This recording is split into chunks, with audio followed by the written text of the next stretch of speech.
What this audio shows is a group of AIPAC members, including the leader of AIPAC, boasting how they have special access to Trump's national security officials, including the now head of the CIA. The now head of the CIA. The now head of the CIA. So the Gray Zone managed to get their hands on some shocking, newly leaked audio from a private AIPAC meeting. Now, AIPAC, if you've been living under a rock, the American Israel Public Affairs Committee, and is a pro-Israel lobbying group. Now, what this audio shows is a group of AIPAC members, including the leader of AIPAC, boasting how they have special access to Trump's national security officials, including the now head of the CIA. Listen to this. Well, I was talking about the people who will get appointed into some of these jobs. Look at the top level. You talk about Marco Rubio, Stefanik, and Michael Waltz. Those three people have something in common. They all serve in Congress. They all have relationships with key AIPAC leaders from their communities. So the lines of communication are good.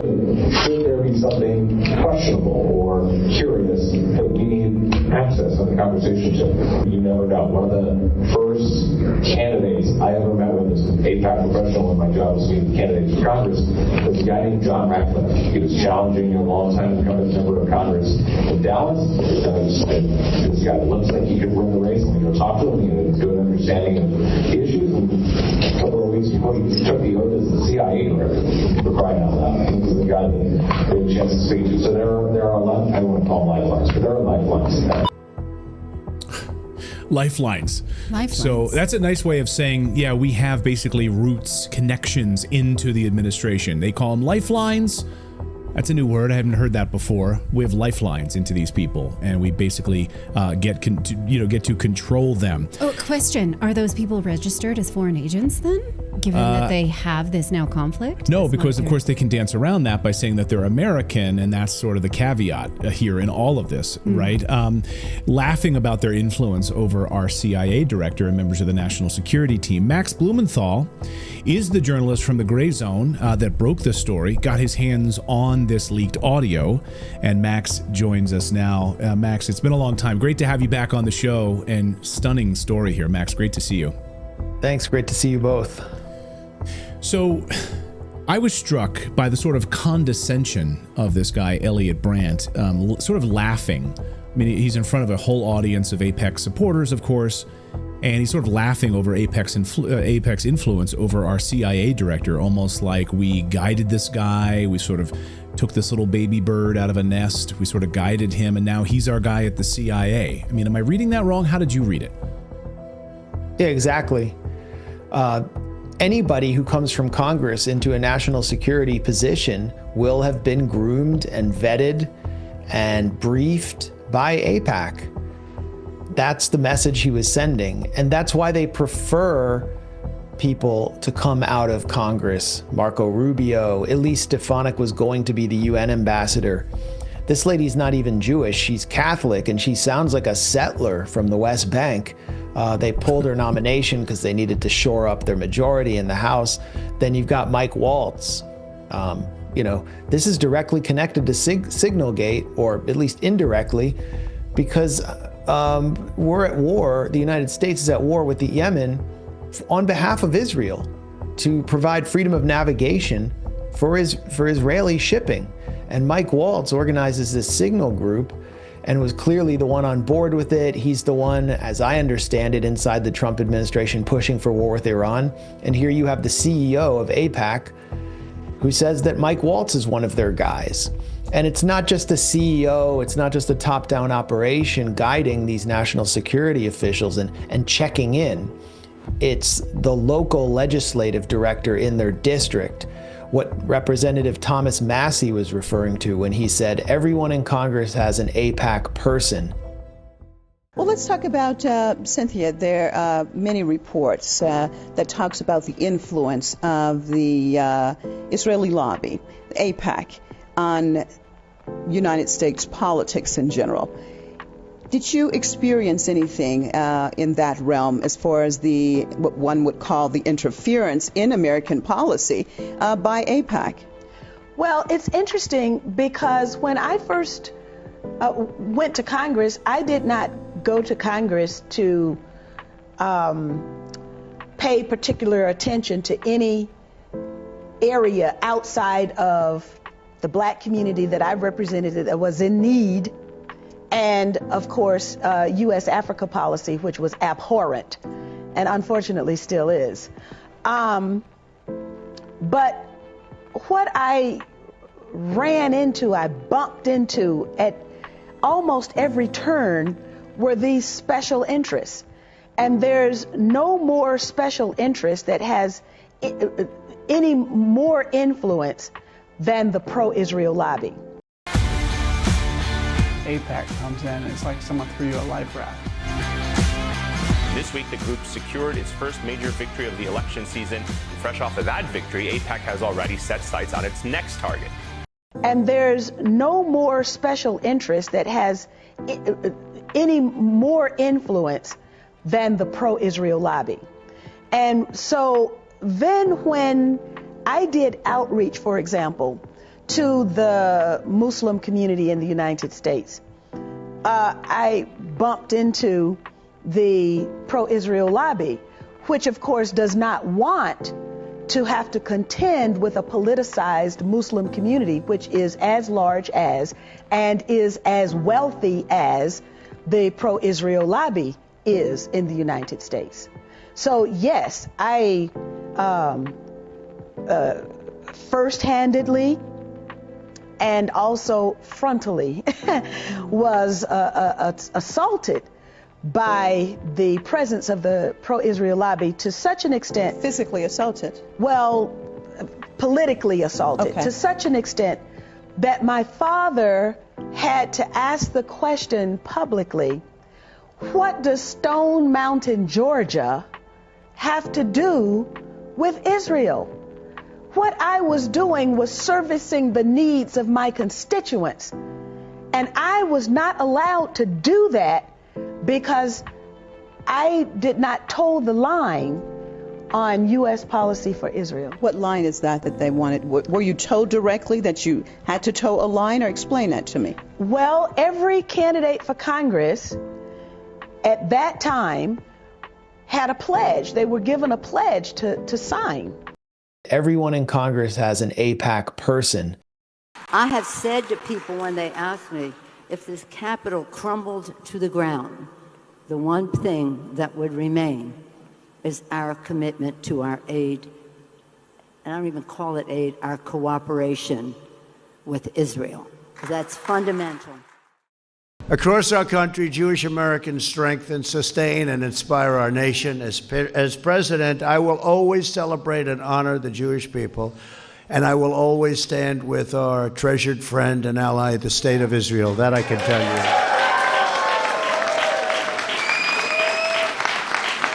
So 2 years ago, I recognized the true capital of Israel, and we opened the American Embassy in Jerusalem. And we got it built. They were thinking anywhere from $1 billion to $2 billion. I did it for $350,000, you know. We got a building that was in beautiful shape in the best location there is. And we got it done. We got it done. We had it open in 4 months, and it's right now open. And I don't know, maybe someday they'll build a more expensive version of it, but it can't get much better, right, Robert? I think, and Ron can tell you, it can't get much better than what we have. We have the best location. They were going out, they wanted me to sign an order for anywhere from $1 billion to $2 billion, and they were going to look for a piece of land, but they said land in Jerusalem is very rare and very expensive. I said, do you think we have a piece? And David Friedman, our great ambassador, did a fantastic job. He did a fantastic job. I said, David, they want to spend $2 billion. I said, go check it out. Let me see. He called me back. He said, sir, I think we can do it for about $250,000, maybe $300,000.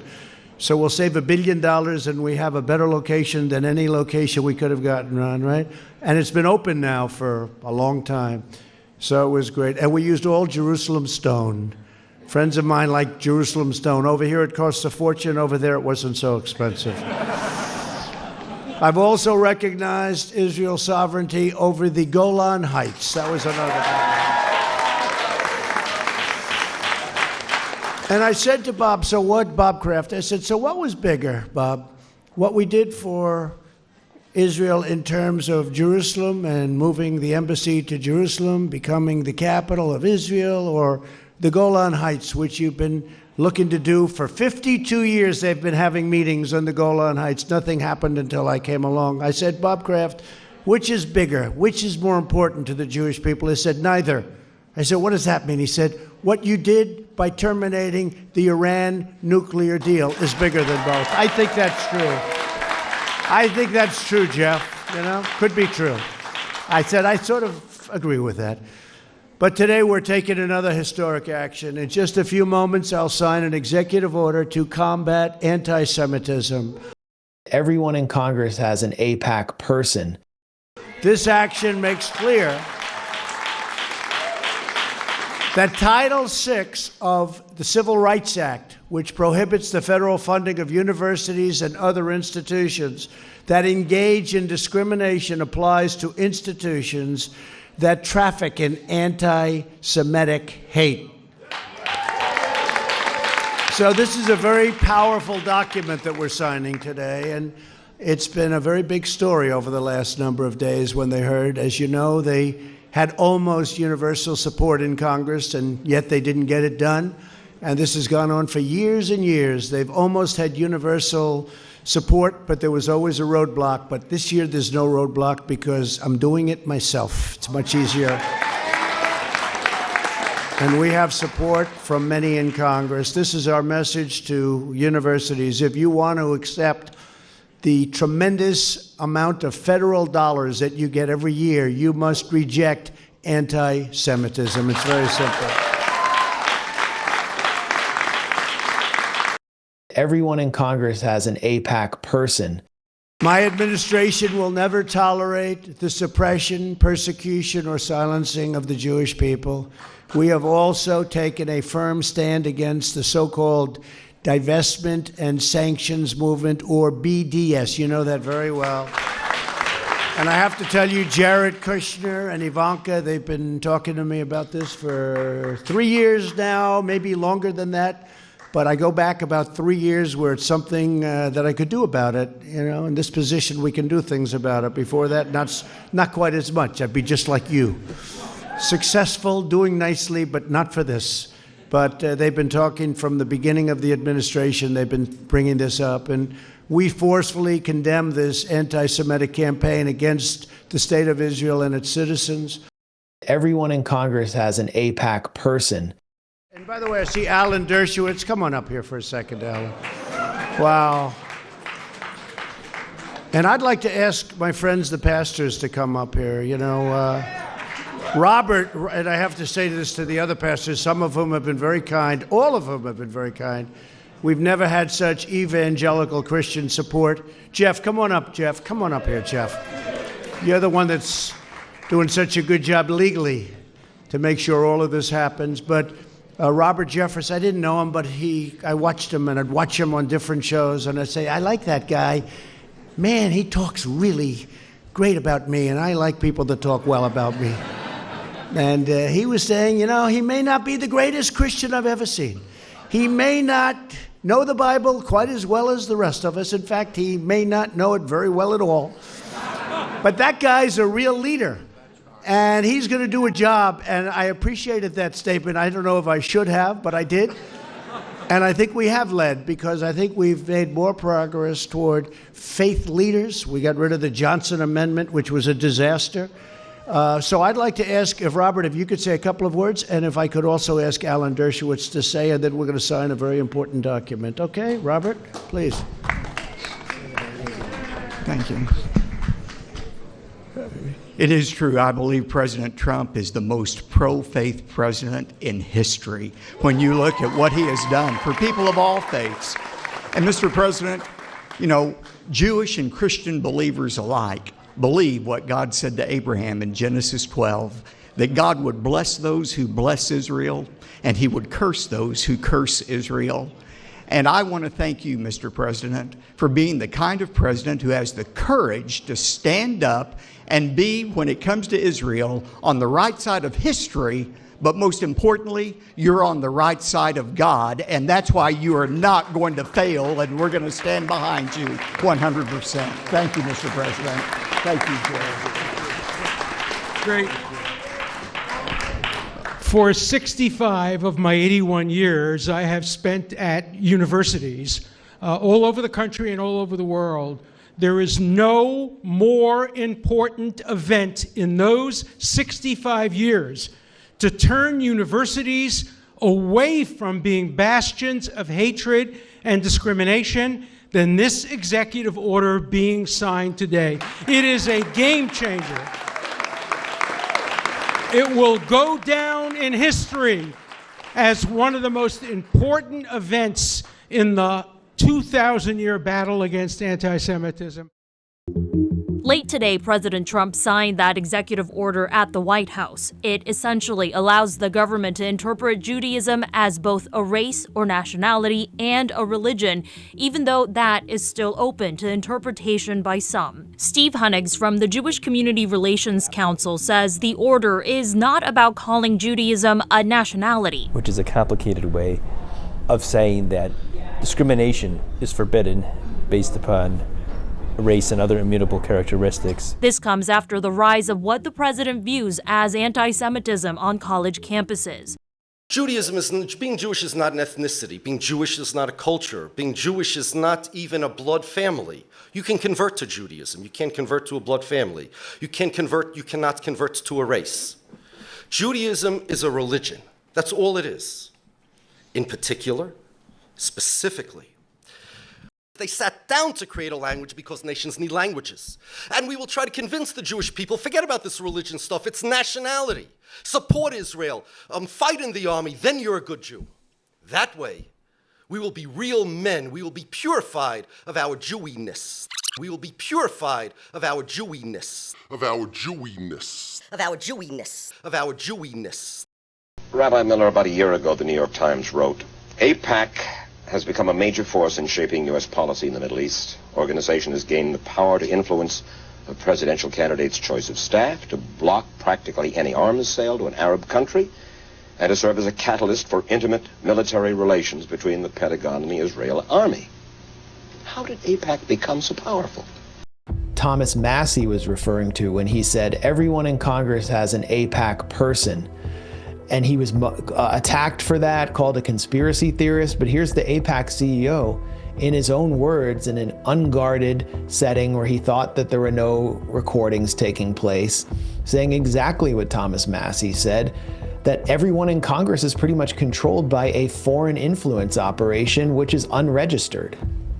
Yeah. Are there any competing interests? Any country that has anywhere near this amount of influence on American policy?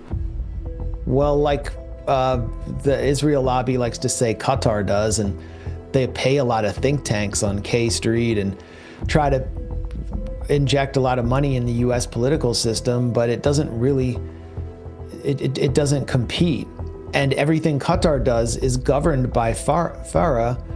The think tanks will report these donations. AIPAC gets around all of this by saying we are just a Jewish American organization advancing pro-Israel interests, but these are Americans. The word power, when it's used for AIPAC, is a myth. It's baloney. AIPAC is powerful only because the American people are behind Israel. Rabbi Israel Miller is the vice president of AIPAC. AIPAC is not anti-Chafee.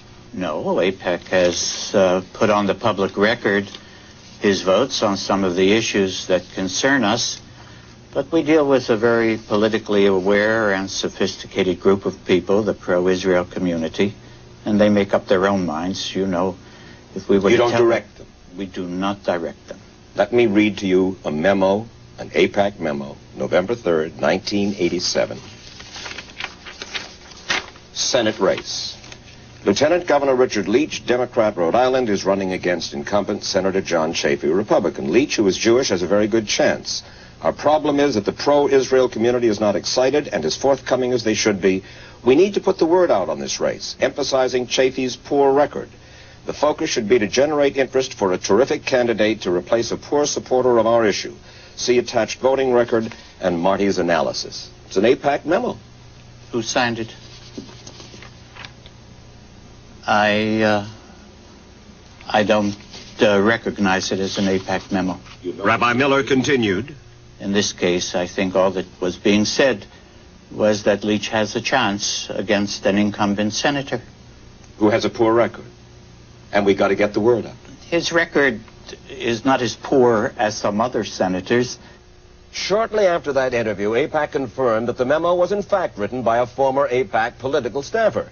But they insisted she was a low-level employee and that her memo did not reflect AIPAC policy.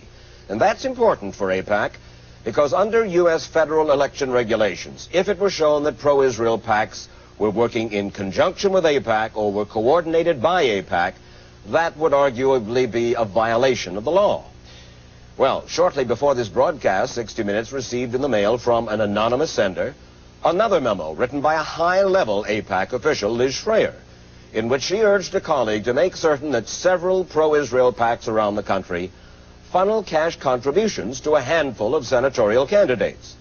AIPAC officials acknowledged to us the memo was indeed an AIPAC document, but they declined to answer any questions about it. They said in a statement that despite appearances to the contrary, AIPAC does not have the power to direct fundraising decisions. But the fact is, AIPAC was once known as the American Zionist Committee.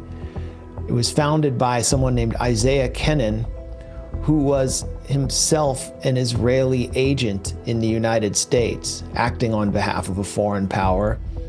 And there was a massive battle in 1964 on registering his committee, and the United States government lost. And that was the end of it.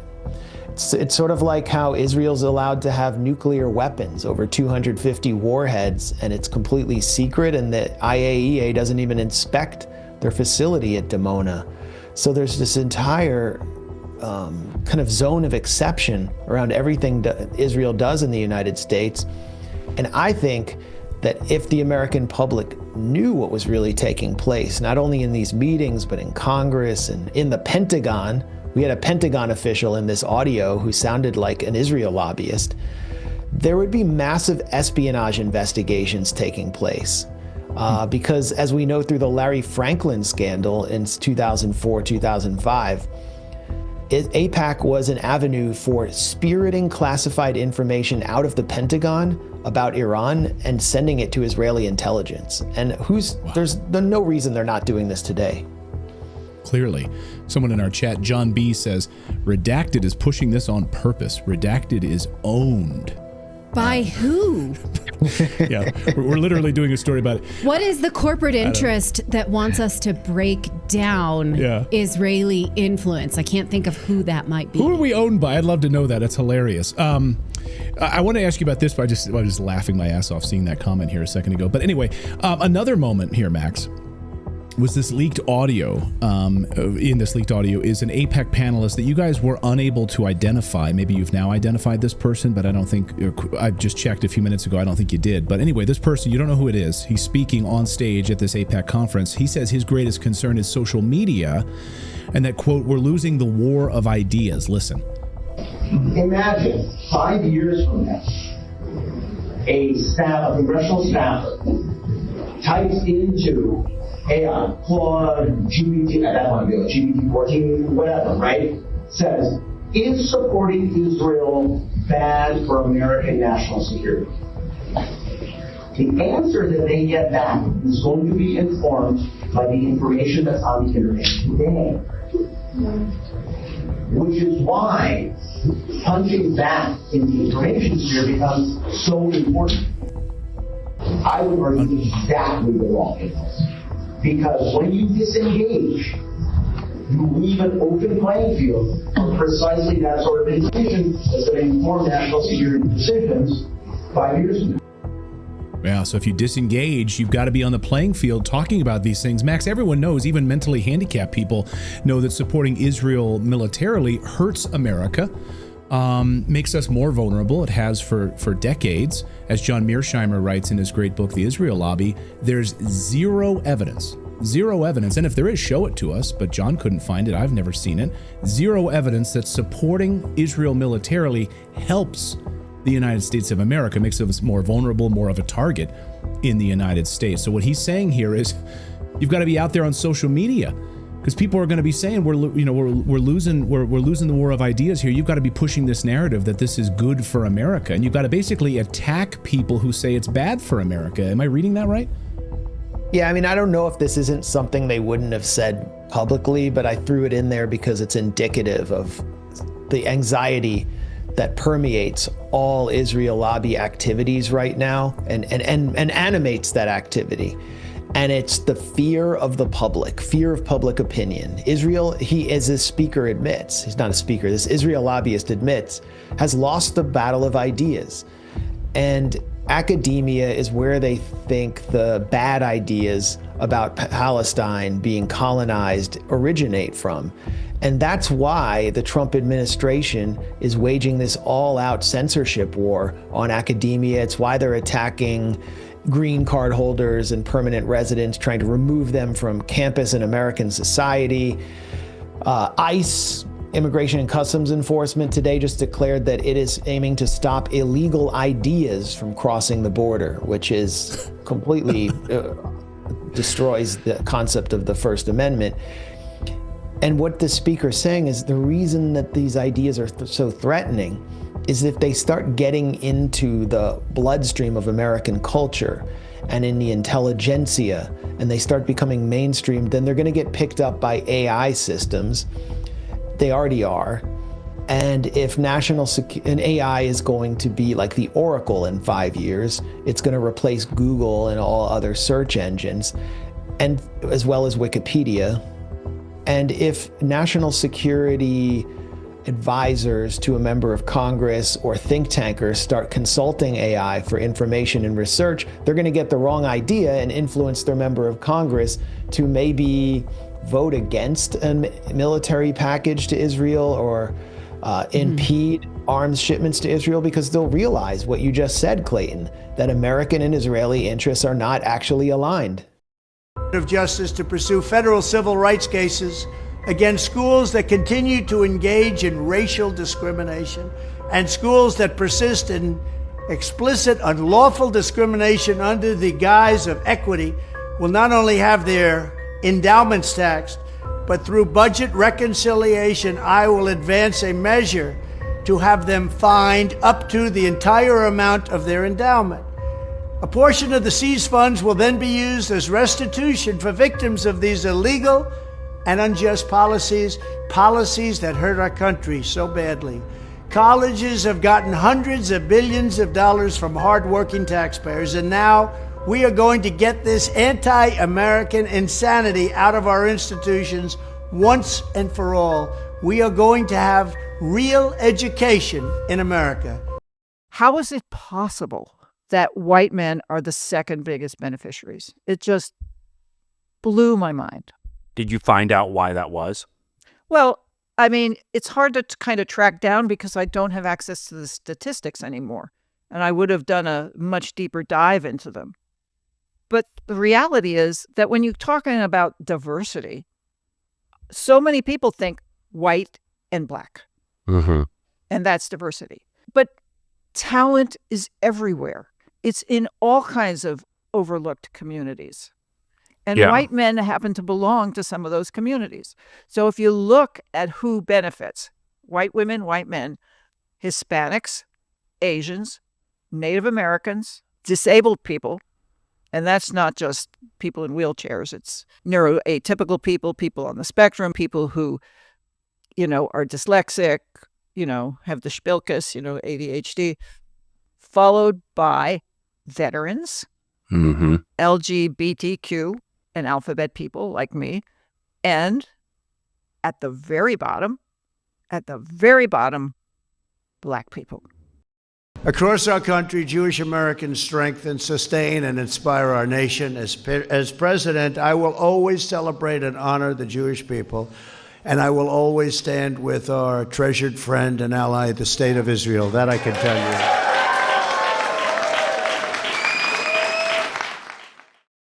What's your thoughts? Please be respectful with your comments. Also, please click the like, click the notification bell, and subscribe to this channel.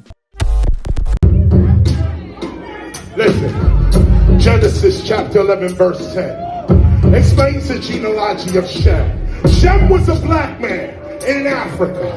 If you repeat this back, Genesis 14 verse 13, Abraham steps on the scene. Being a descendant of Shem, which is a fact, means Abraham too was Abraham, born in the city of a black man called Nimrod, grandson of Ham. Ham had 4 sons. One was named Canaan. Here, let me do some explaining. Abraham, Isaac was Jacob had 12 sons, for real, and these were the children of Israel. According to Genesis chapter 10, these were the children of Israel. According to Genesis chapter 10, these were the children of Israel. According to Genesis chapter 10.